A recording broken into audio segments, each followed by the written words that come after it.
Hello everyone, my name is Arthur from the Idea Lab. Welcome to the channel. In this video, I'm going to be looking at 5 businesses that basically lose money in Zimbabwe. There are 6 businesses, one of it is going to be a bonus, so stay tuned. Let's get started. Number 1 is detergents making. Here I'm just looking at the dishwashing liquid business. The business at any scale basically involves mixing chemicals to produce household detergents for the market. So the attraction here, which brings many people in, are the low barriers to entry. So here I'm talking about free formulas and recipes that are available online. If you do a Google search on recipes or formulas to make dishwashing liquid, many are going to come up. Low barriers to entry, easy to find recipes. It's also easy to get the inputs. Instead of getting the 500 kg Siles or sulfonic acid drums, you can easily buy decanted inputs, 10 liters or 20 liters, so you spend less. You can jump into this business. And there's also a perceived huge market. Everyone believes there's a market because every home does dishes. So dishwashing liquid is easy and attractive to many people. You can actually make this product in your kitchen, in your home kitchen. So that's the attraction there. So the target market for the business are households, schools, hospitals, and institutions.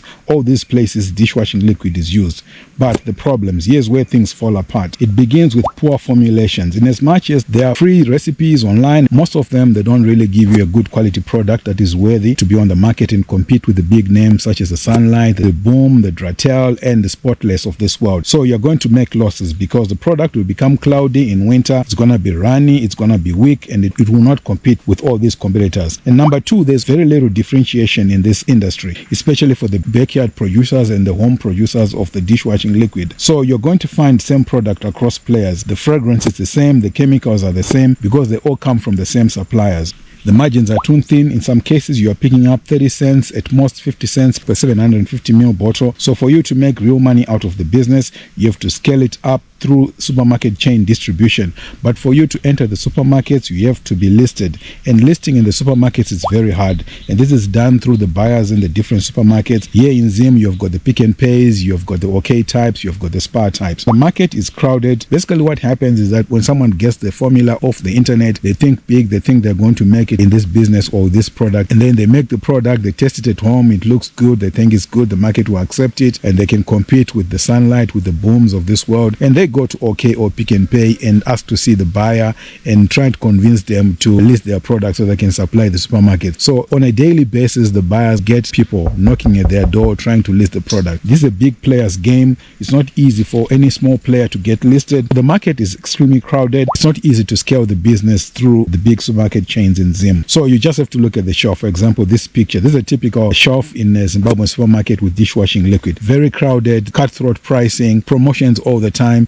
In the event that you get listed by some miracle, if your competitor gets into your promo, they're going to catch you. That whole month when they're on promo, you're not going to be moving product. You're going to be faced with a very crowded market of people who are selling outside of the supermarkets, in their communities, trying to push in different small supermarkets. But it's hard because dishwashing liquid is basically water. So you'll be carrying around kgs and kgs of water, which is the liters of the dishwashing liquid. And it's very difficult if you don't have an effective distribution, as most people will end up not having. So that's the competition climate in this business. So who makes the money in this business? Large suppliers listed with big chain supermarkets. Here we are talking about the Boom and the Sunlight suppliers. These are the ones that make the real money out of a dishwashing liquid. They've got the scale and they've got the muscle through the distribution system of supermarkets. Established chemical suppliers as well, they make a lot of money. And these are the ones that supply all these small businesses that are trying to get into this business. They sell the Siles, the sulfonic acid, the caustic soda, and the salt, which are the key ingredients in making dishwashing liquid. Also, the money makers in this business, except you, are the established packaging suppliers who sell bottles, closures, and labels. So you have to go to these people. You go in your hundreds as the small makers of this product and you buy from them, and they're going to enjoy business. The problem is with you when you try to push the product on the market and you don't have an effective distribution channel and you've got a poor product. These suppliers supply hundreds of small backyard players trying their luck in the industry. So this business is basically a massive revolving door. People get in, they get bent and go out. It's basically losing money with this business. Next up is Airbnb. The business, this is a short-term rental business offering rooms or properties on the Airbnb platform. The attraction into this business is the diaspora returnees seeking to invest back at home. Many see putting money into an Airbnb as a very good investment. There's also a perceived easy demand, fix up a room, list and get paid. There's also huge community buzz that has existed over the years and built up from the time Airbnb was launched. Others are doing it. Let me also jump in. It is also seen as a higher yield than long-term short-term rentals. Many people think it's low-hanging fruit. If I just do up a room, then I'll be collecting short-term rentals and make money. That is the attraction into the Airbnb space. The target market is the visiting diaspora, intercity travelers, holiday makers, and business guests. But here's where things fall apart. There are over 1,000 listings of Airbnbs in Harare, just Harare alone. It's a crowded market. Half of these do not make any meaningful money per year. The median revenue in this industry in Zimbabwe is $10,000 per year. By median, we mean that 50% make more than $10,000 and 50% make less per year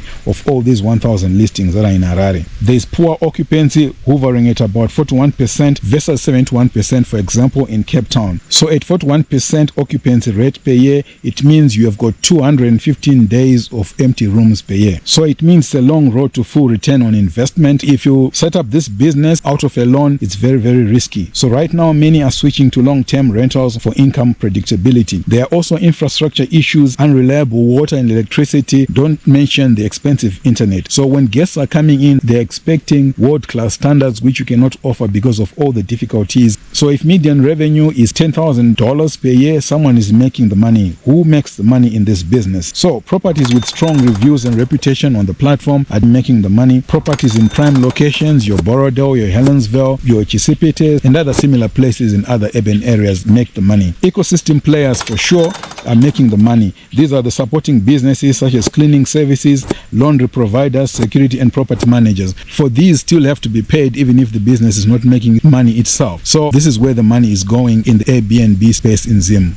Next up is small-scale broiler chickens business. The business here is raising 100 to 200 chicks for 6 weeks and selling them as ready chickens. So it's particularly small-scale producers, small-scale farmers of broiler chicken that I'm focused at here for 6 weeks. So this is very important. As you will see, there's a difference. The attraction into this business is low entry cost. It only costs 80 to 85 cents per chick. And there's also widespread belief that a few $100s is enough to start and turn a profit in this business. There's also massive ignorance of numbers and good agricultural practices. It takes a lot to produce chickens, but the attraction is that many people are ignorant of this fact. There's a lot of hype in this business. You're going to hear a lot of speak such as Zimbabweans eat a lot of chicken, so demand must be huge. So people basically point to chicken in queues or big supermarkets that are always restocking fridges with chicken. So this is anecdotal evidence that fuels the belief in easy profits. So what is the target market for this industry?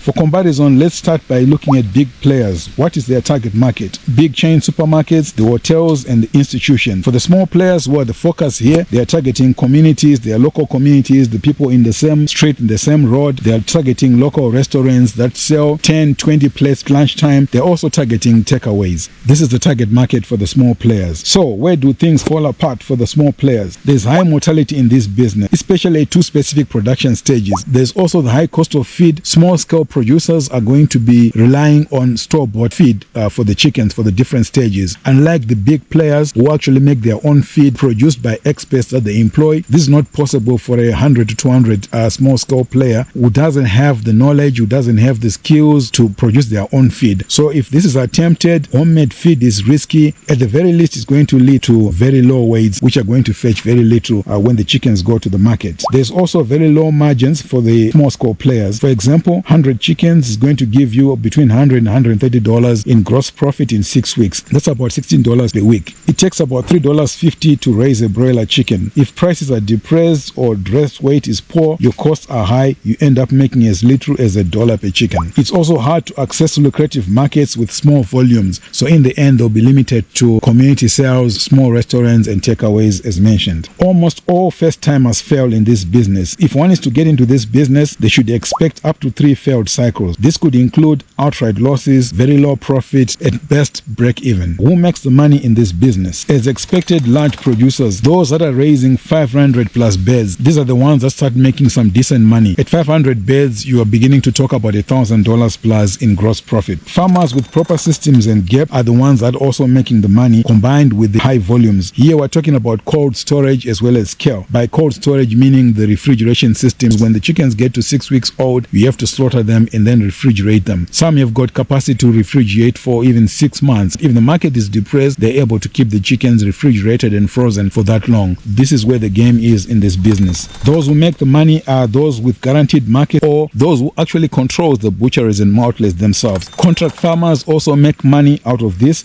but it's also hard to enroll as a contract farmer. The entry requirements are tough for many people, but these have got guaranteed market. When you're contracted, whatever you produce is going to be taken by the contractee. Those who make the money in this industry are also the chick sellers. For you to produce the 100 to 200, you need at least an equal number of chicks to be even a small scale producer. Now that there are so many small scale producers of broilers, chick sellers are pushing hundreds of thousands of chicks, which makes them money. The feed sellers also make money, as well as the dispatchers. The small scale farmers are not going to be able to do 100 or 200 chickens by themselves, so they're going to have to hire somebody to help them to slaughter the chickens. In some places, you can actually take your 100 chickens to a central place where all the small scale farmers come with their chickens for slaughtering, so you pay a small amount, then get your chickens dressed. So the ones that are actually doing the slaughtering or the dispatching are the ones who are making the money. Okay, next up is the combi business. The business is operating minibuses or combis for intracity public transport. The attraction into this business includes daily guaranteed commuter demand. There's a lot of demand, as everyone would know, for commuter transport in Zimbabwe, in the big cities especially. There's also potential steady cash flow as an attraction which draws many people in. Up to $80 per day in gross profit a combi can make. Also an attraction is the fact that owning a combi is seen as a status investment in some social circles. People are also attracted into the business with the hope of scaling by adding more vehicles so that they can own a fleet and multiply that $80 to something bigger per day. The target market, obviously, for combis are the commuters, the workers, school children, and travelers. For example, in Harare, there's an estimated 1 million commuters per day who move up and down in all directions using combi transport. This is the target market. This is one of the attractions as well, the massive amount of people who need to be moved on a daily basis using the combi system. And here is where things fall apart in this business. The combi business has got a high startup cost. For example, if you want to enter in with a fresh or decent combi, which will last longer on the road, you need between $13,000 to $16,000 to buy a vehicle. Here we are talking about a Toyota Hiace or a Nissan Caravan. Generally, the industry is tough. For you to make $80 in gross profit per day, you need to have on a daily basis 400 fares. You need to earn 400 fares at 50 cents. There's also the problem of route saturation. Most of the routes are filled to the brim with combis. For example, Harare alone has got 10,000 combis. Generally, participating in the combi business is participating in a chaotic market. For example, in Harare, out of the 10,000 combis that are operating on the roads, only 30% have got regulatory compliance. This is according to official information. What it means is that for every regulated combi on the road, there are more than 2 unregulated combis who pay no taxes, levies, or licensing. These are the combis you'll be competing with if you are fully regulated. It's just an industry which carries huge regulatory burdens. You've got licensing, you've got all kinds of fees, and the side costs, which you know what we mean. Fuel costs can also be volatile. Very unfavorable shifts can impact profits. Owning a combi also means expensive maintenance in relation to what is actually coming in, the bad roads and the accidents. This is one of the reasons why many combis on the roads basically look neglected. Then you also have got revenue leakage, which means underdeclared fares by dishonest crews. That's one of the running battles that combi owners have with the crews of the combis. A lot of dishonesty in the industry. Then there's also very significant inefficiencies in this industry, such as half-empty trips and waiting for passengers. In addition, there's cash handling chaos because you have to deal with the USD, the Rand, the ZIG, and the no change problem. So, who makes the money in this business? Shrewd owners who know how to navigate the chaos, above board and otherwise. Well-managed combis with better fuel control, trusted drivers, route associations and regulators, drivers and conductors who get paid as per agreement and otherwise, mechanics, spare part sellers, everyone else but the combi owner. Next up is remote diaspora farming. The business farming in Zimbabwe while living abroad. So the attraction to this business is a desire to own productive land. Land is also cheaper relative to overseas income.